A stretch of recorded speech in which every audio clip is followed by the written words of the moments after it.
No dia 1º de fevereiro, senadores e deputados se juntaram para novas eleições de seus presidentes. Davi Alcolumbre, do União Brasil, foi eleito para presidente do Senado, enquanto Hugo Mota, do Republicanos, foi eleito para presidente da Câmara dos Deputados. Eu sou Guilherme Moura. Eu sou Lucas Retti. E eu sou Pedro Penelas. E esse é o Degrau da Política. O compromisso do Senado Federal é com o povo brasileiro, que anseia por um país mais justo, próspero e harmonioso. Em homenagem a todos os presentes, aos brasileiros, à democracia, ao respeito às instituições e entre as instituições, faço questão de relembrar o gesto histórico de Ulisses ao promulgar a Constituição que juramos respeitar. Viva a democracia! Cara, essas eleições, ambas as casas, mas o Hugo Mota no caso, foi interessante, né, que ele teve o apoio tanto do governo quanto da oposição, né? É o maior exemplo aí do bolsopetismo, né? Mesmo que a gente tivesse a candidatura também do Van Hatten lá do Novo. Bom, perdeu, enfim, ia perder de qualquer jeito, mas teve aí a candidatura. Eu acho que o que a gente tem que ver é que é uma não notícia quase, né? A vitória do Hugo Mota. A gente já sabia que ele ia ganhar tem 3 meses. Então era só confirmar a vitória dele. Tava dado, né? A não ser que algo muito inesperado rompesse parte dessa coalizão majoritária, no sentido mais literal que o majoritário tem, acontecesse, ele era eleito presidente da Câmara, com 35 anos de idade. A idade me chamou a atenção pela juventude. Trajetória política bem tradicional também, né? Família de políticos, antigo aliado do Eduardo Cunha, próximo do Arthur Lira, eleito presidente da Câmara, aparentemente com um perfil mais conciliador do que o Lira. Pelo menos é o que eu li em alguns jornais, dando um pouco a perspectiva do governo, de que eles acreditam que o Hugo Mota vai ter um trânsito maior com o executivo do que o Lira tinha, né? Agora, se isso vai se concretizar de fato, não dá para saber.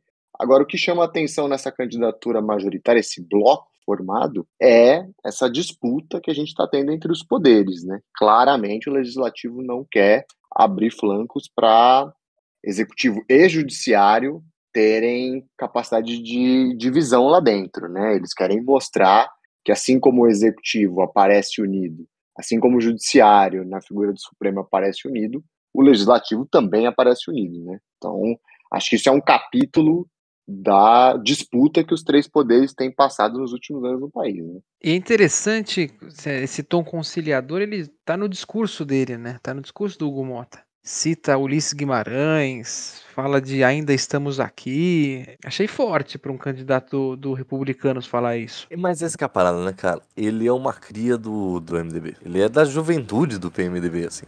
Então, e ele teve, muito rápido, agora eu não sei como, né?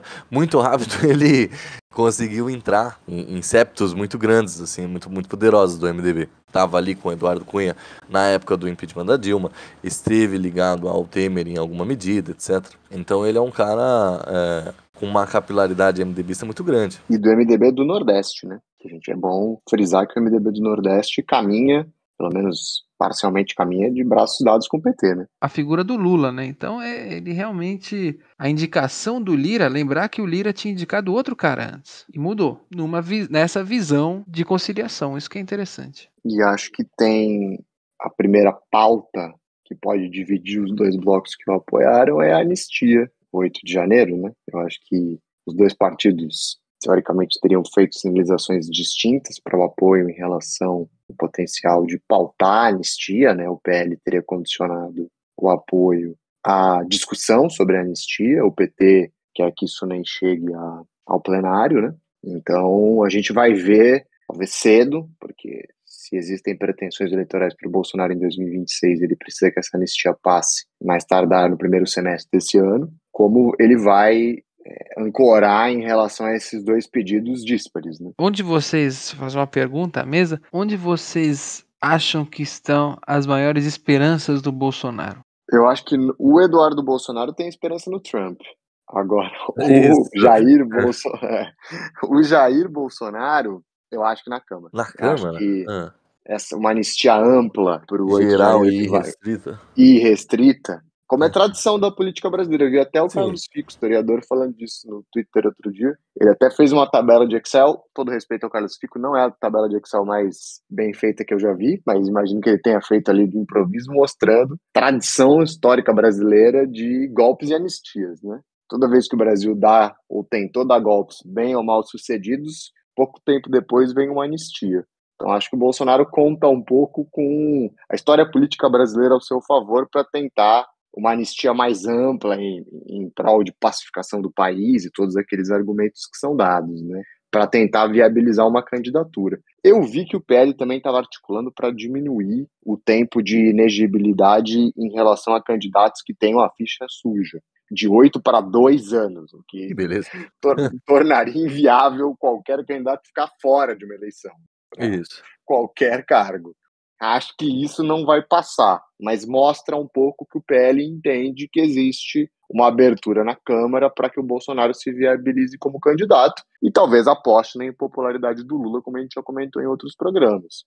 Se o Lula for extremamente impopular e as outras candidaturas nas pesquisas eleitorais não se mostrarem suficientemente fortes para vencer um candidato impopular, Tarcísio, Ratinho, Caiado, Gustavo Lima, eu acho que a pauta por uma anistia pode se fortalecer mais ou menos como foi a questão do Lula, só que por outras vias aí com o judiciário. Mas ao mesmo tempo a gente não tá com um clima, né, entre os poderes para chegar num acordo, não, é isso mesmo, tal. Então eu acho que na realidade, quando você perguntou, né, o Bolsonaro tá apostando as fichas dele mais em quem? Eu acho que o Bolsonaro tá apostando as fichas aonde dá, cara. Eu não diria que ele é preso, eu não vejo ele sendo preso. Mas, assim, ele ficar nesse limbo de desprestigiamento talvez seja o que é desejado pelos poderes, né? Deve existir algum cálculo que diz o seguinte: pô, se a gente prender ele, em que ponto ele não vira um mártir por uma outra galera, sabe? Ganha ali uns 2%, uma margem de erro. Ele nesse limbo é muito mais benéfico, vai para um desprestígio do Bolsonaro do que ele de fato preso ou de fato condenado por qualquer coisa que tenha sido. Mas ao mesmo tempo eu acho que ele Bolsonaro em si tá meio chorão ultimamente, né? Toda hora que aparece o Bolsonaro ele tá chorando, tá com a cara triste, enfim. Então, Já não é mais aquele Bolsonaro alegre, porque ele fica, eu acho que ele realmente tem medo de ser preso ou de qualquer coisa, sabe? Me parece toda genuíno, assim. semana ele fala que não dorme, que chora toda noite, que tem medo de ser preso. É uma estratégia que não combina com a figura que ele tinha, né? Não combina, ele tá... E talvez isso tenha mostrado que ele já, se pá que ele desistiu, se pá que agora é só, mano, a gente precisa sobreviver. Só um parênteses, eu achei muito engraçado, esqueci de comentar isso no meio, achei muito engraçado que tem uma filmagem da eleição da Câmara e o Hugo Mota ali, né, nos braços da torcida e o Lira sozinho na cadeira, aproveitando aquela cadeira nos últimos momentos, com uma cara de Xi Jinping, assim, sabe? Um sorriso sem sorriso, um aceno sem ser um aceno, cara gelado, assim, que é descobri depois que é característico do Lira.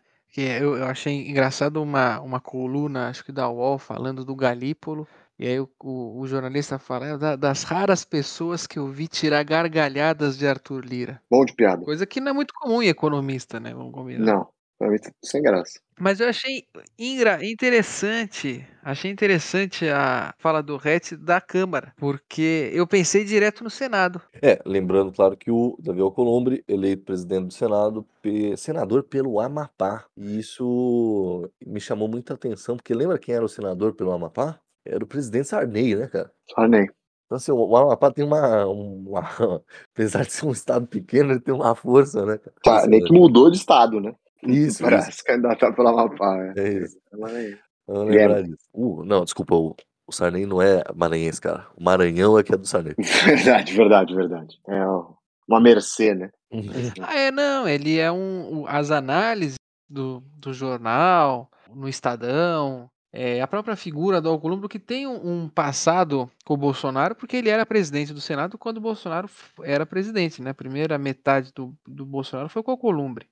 Mas o Estadão ali dizendo que a eleição do Alcolumbre era vista com medo pelos governistas, que teria menos liberdade do que tinha com o Pacheco. É mesmo, mas com qual argumento? Os senadores são característicos por esse discurso de querer reduzir o poder do Supremo. Isso mesmo, o próprio Pacheco já falava disso, Endossava isso, sim. endossava isso, como também foi o discurso dele, embora tenha estado ao lado do Randolfo Rodrigues, que é o líder do governo, uma boa parte do tempo. Aquele bonezinho que não foi maneiro, não, tá? O boné, eu não entendi direito. O Não pessoal pegou, criticou não foi muito. maneiro, não. Não. É engraçado como o próprio cara que usa estraga, então o Padilha comemorando com aquele boné não soou legal, eu achei forçado. Do mesmo modo que o Eduardo Bolsonaro começar a falar de boné anti-Trump, eu achei também divertido. E só um ponto, o boné azul na cabeça do Padilha mostra que o PSDB morreu mesmo, né? Tipo, não tem mais problema com azul, assim, vambora. Porque podia ser amarelo, Sim. podia ser verde. Melhor azul. seria que o boné azul é do Marçal, né? É verdade, né? É verdade. O boné vermelho é do Trump. Pô, tá difícil pro PT. Voltando aqui pra eleição do Senado. A eleição do Senado teve alguns pontos mais interessantes, né? Ainda de que tava na cara, de que ia ser o Alcolumbre, mas a gente teve a Soraya Tronic tentando ali se projetar a qualquer coisa. E um outro ponto importante ali, que talvez a gente teve a candidatura do astronauta Marcos Pontes, né, cara? Que não foi endossada pelo partido, nem pelo Bolsonaro, nem por ninguém, mas ele resolveu e, pelo que eu vi, ele ficou meio chateado ali, que ninguém votou nele. Ele teve 4 votos. Ele segue fora da órbita, né? Essa piada continua. Vocês lembram, falando em Marcos Pontes, um adendo rápido, que durante a pandemia ele disse que precisava de 15 dias, mas que ele tinha desenvolvido uma forma de tratamento para o Covid? Eu lembro até hoje dele anunciando isso. Lembro. E isso aí não deu nada, né? Ele nunca mais nem anunciou que não deu certo. 15 dias depois não aconteceu nada. Ele não falou mais nada. Ninguém levava a sério. Se paga ele até tinha mesmo, mas ele ficou irritado que ninguém levou a sério. Ele falou, então também não vai ter.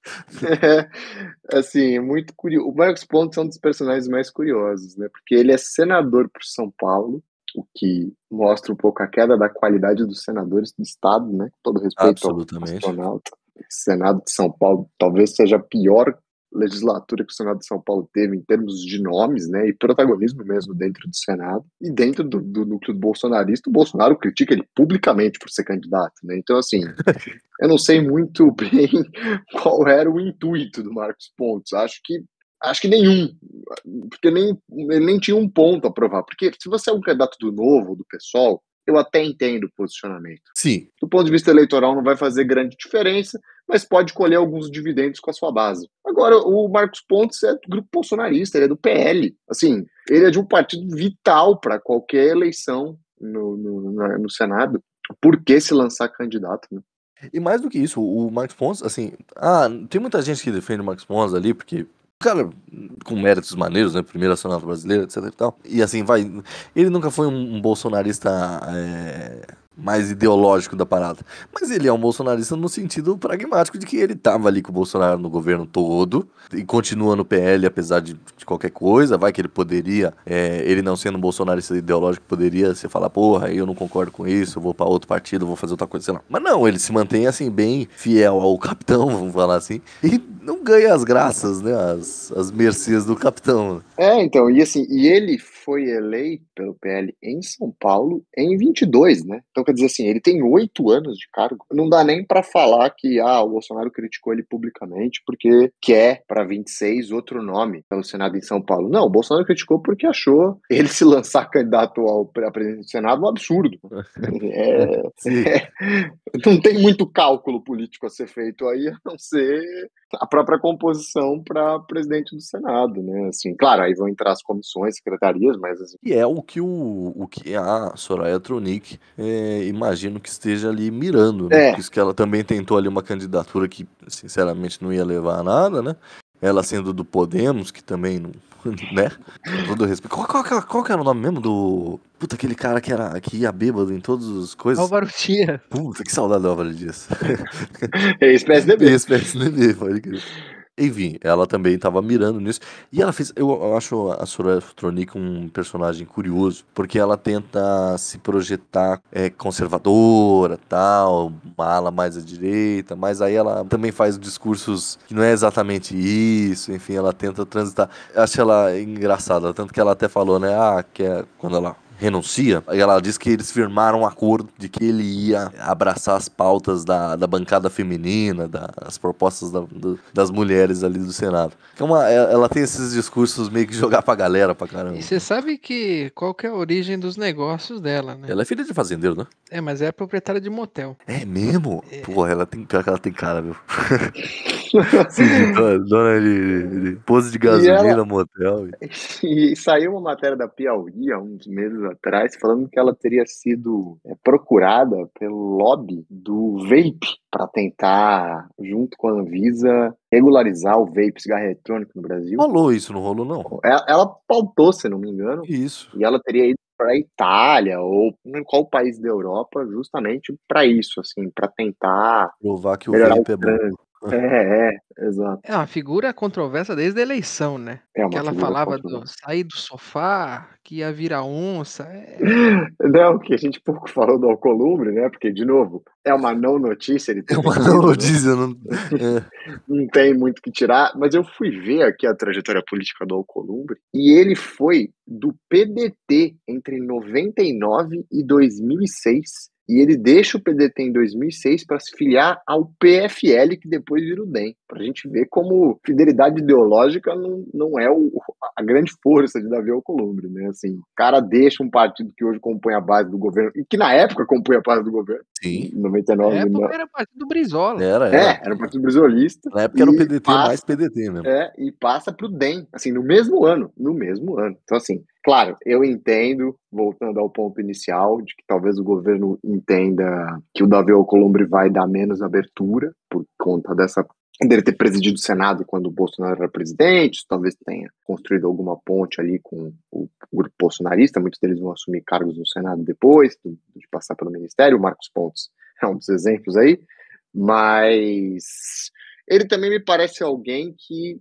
entende a popularidade do governo como um fator preponderante para apoio, né? Eu acho que se o Lula chega em 2026 favorito, o Davi Alcolumbre torna o 2026 do Lula mais favorável, até porque vai ser uma nova legislatura, ele vai poder ser reeleito presidente do Senado, e ele sabe que, dependendo do tamanho da popularidade do Lula, ele pode colher resultados legislativos até mais interessantes do que ele colheu em 22. Claro que isso é uma perspectiva muito otimista para o PT, que a gente sabe que dificilmente pode se concretizar, mas ele me parece alguém que não tem muitos rodeios para aderir a um governo que pode garantir uma reeleição para o Senado, né? Aí a gente tem que entender como o PT pensa o Senado para 26, que parece ser um grande foco de atenção das candidaturas bolsonaristas, justamente pela possibilidade de pautar impeachment de ministros do Supremo, enfim. Isso tem sido uma pauta dentro dos grupos bolsonaristas e talvez isso vá reverberar no PT, com o PT entendendo a eleição para o Senado como mais importante do que ele entendeu nas últimas vezes que ocorreram. Né? Mas eu queria assim, dar fazer uma consideração de alguns traços dessa não notícia, que assim, é uma mudança radical no perfil de presidente do Senado. O Pacheco era um cara muito mais... Pelo menos passava essa imagem de um cara muito conciliador, como se ele falasse muito baixo, sabe? Eu tinha essa impressão do Pacheco. O Alcolumbre já chega no Senado dando beijo no repórter, sabe? Eu acho que é uma mudança de perfil e também é algo que se repete no Senado, que é o presidente voltar ao cargo, né? E você vê a força do cara, né? O cara que é eleito presidente do Senado sai e volta, significa que em algum momento a gestão dele andou. Mostra a força do estado do Amapá na União, cara. Foi o que eu falei no começo. É a força política dos padrinhos e dele mesmo, pois é.